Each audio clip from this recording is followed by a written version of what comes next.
Unsa ka nga phone nga affordable pero murag flagship ang dating? Lisod kaayo kung mag-study ka pero imong phone lang, gamay storage, or dali ra malubag.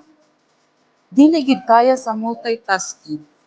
O bitaw nga daghan kay karon nangita og cellphone nga swak sa budget pero reliable sa studies of daily life.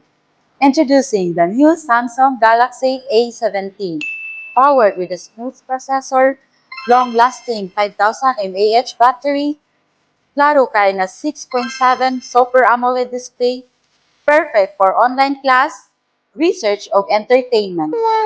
Para sa mga students nga gusto mag-excel pero di gusto gastong ako, this phone helps you stay connected, organized, and always ready to learn. So kung estudyante ka na gusto makasave pero gusto gihapon og quality, try the Samsung Galaxy A17 now. Affordable, reliable, students approved.